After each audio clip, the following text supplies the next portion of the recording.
Hello friends, I am Simran. Welcome back to my YouTube channel. Today in this video we will discuss exercise 3.5 of the chapter 3. Okay, let us start with the first question. Here the first question is which of the following statements are true? हमें क्या बताना है कि इनमें से कौन से statements जो है वो true हैं. ठीक है. Here the first statement is if a number is divisible by 3 it must be divisible by 9.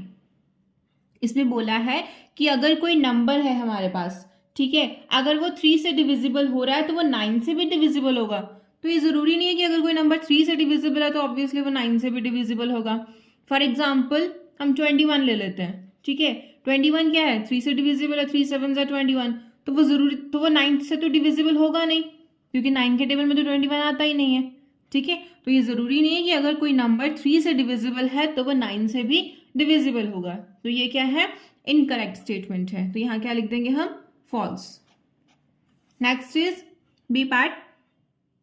If a number is divisible by 9 it must be divisible by 3. इसमें क्या बोला है कि अगर कोई नंबर 9 से डिविजिबल हो रहा है तो वो 3 से भी डिविजिबल होगा.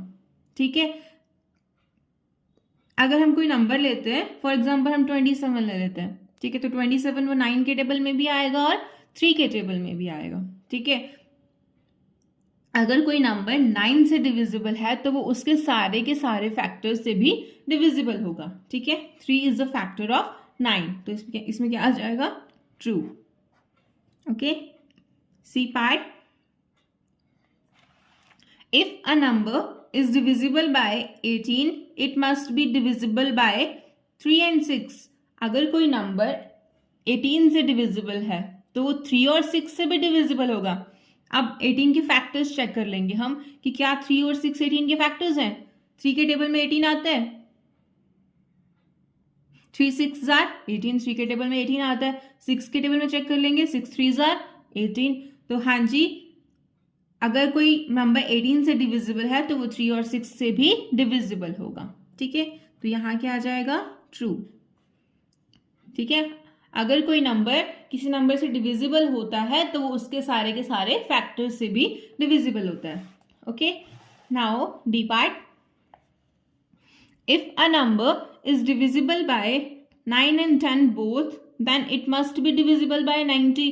अगर कोई नंबर जो है 9 और 10 दोनों से डिविजिबल हो रहा है तो क्या वो 90 से भी डिविजिबल होगा, ये बताना है हमें. ठीक है, हाँ जी वो डिविजिबल होगा, क्योंकि कोई नंबर अगर 9 और 10 दोनों से डिविजिबल हो रहा है तो 9 और 10 का प्रोडक्ट क्या आएगा हमारे पास, 90 आएगा. तो ये क्या है, वो नंबर जो है 90 से भी डिविजिबल होगा. ठीक है, तो ये क्या आ जाएगा, ट्रू स्टेटमेंट आ जाएगी. नेक्स्ट है E part. If two numbers are coprimes. अगर दो नंबर क्या है, को प्राइम्स है. को प्राइम नंबर क्या होते हैं, दो नंबर जिनमें कॉमन फैक्टर क्या सिर्फ 1 आए.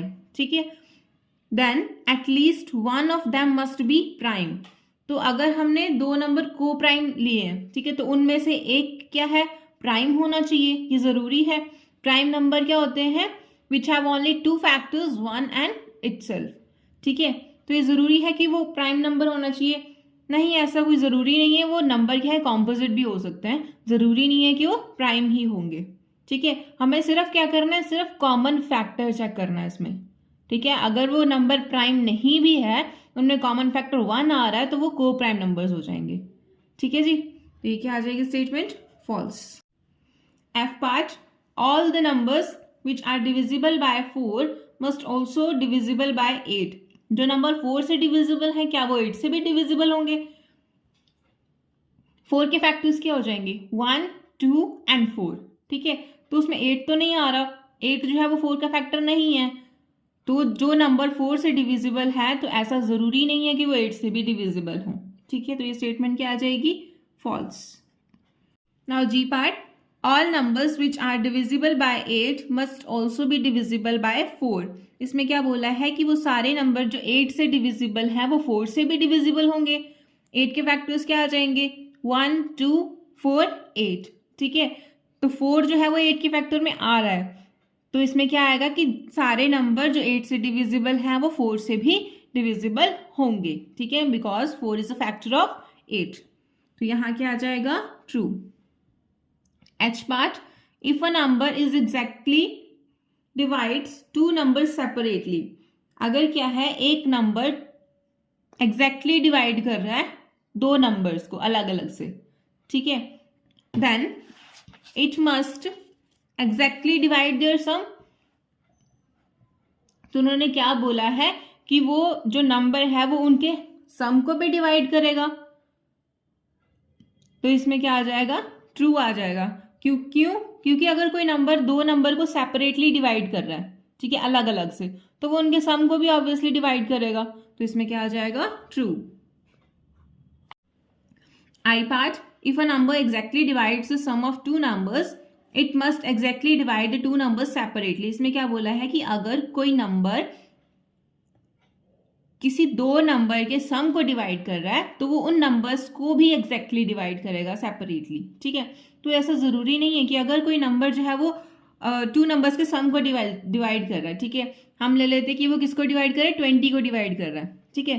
तो इसमें बोला है कि वो जो नंबर है वो दोनों को अगर हम लोग सेपरेटली भी लिखें दो नंबर्स को तो उसको भी डिवाइड करेगा। 20 को तो हम डिफरेंट टाइप से लिख सकते हैं, उसको हम 15 + 5 भी लिख सकते हैं, 13 + 7 भी लिख सकते हैं, 10 + 10 भी लिख सकते हैं, 17 + 3 भी लिख सकते हैं। तो जरूरी तो नहीं कि वो नंबर इसके सारे जो हम इनको अलग अलग करके लिख रहे हैं तो सबको डिवाइड करें, ठीक है।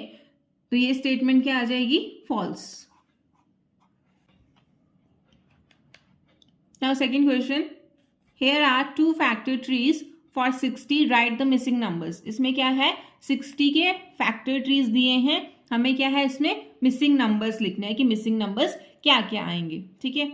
यहाँ पे 60 के दिए हैं, फर्स्ट में क्या दिया है, 6 × 10, ठीक है। आगे क्या दिया है, 6 के फैक्टर्स बताने, आगे 6 कैसे बनेगा, 2 और साथ में क्या आएगा, 2 के टेबल में 6 कितने पे आता है, 3 पे आता है, तो यहाँ पे ब्लैंक में क्या आ जाएगा, 3। और यहाँ पे क्या है, 10 है और 5 है, 5 के टेबल में 10 कितने पे आता है, 2 पे आता है, तो यहाँ क्या आ जाएगा, 2। ये आ गया फैक्टर ट्री ऑफ 60, ठीक है। बी पार्ट, आगे 60 और यहाँ पे 30 दे रखा है, यहाँ पे ब्लैंक छोड़ा है, तो हमने बताना है कि यहाँ पे कितना आएगा। 30 के टेबल में 60 कितने पे आता है, 2 पे आता है, तो यहाँ पे क्या लिख देंगे, 2। आगे क्या है, 30, यहाँ 10 और यहाँ ब्लैंक छोड़ा है। अब 10 के टेबल में 30 कितने पे आएगा, 3 पे आएगा, यहाँ पे क्या लिख देंगे, 3। अब 10 को फैक्टराइज करना है, कैसे कर सकते हैं हम 10 को, 2 × 5, ठीक है। 10 को कैसे लिख सकते हैं, 2 × 5, 2 5s are 10, okay. Now question number 3, which factors are not included in the prime factorization of a composite number। उन्होंने क्या पूछा है कि ऐसे कौन से फैक्टर्स हैं जो prime factorization of composite number में इंक्लूड नहीं होते हैं, ठीक है। कॉम्पोजिट नंबर्स कौन से होते हैं, the numbers which have more than 2 factors, ठीक है। तो कौन से नंबर्स आ जाएंगे उसमें, 1 is the factor which is not included in the prime factorization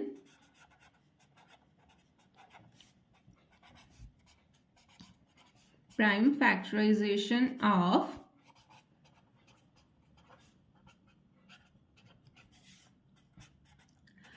a composite number। जब हम composite number की प्राइम फैक्टराइजेशन लिखेंगे तो कौन सा फैक्टर है जो हम नहीं लिखेंगे, वो है 1, ठीक है, composite number, okay. In this video we have discussed question number 1, 2 and 3 of the exercise 3.5. In the next video we will discuss the rest of questions. Till then, take care, goodbye.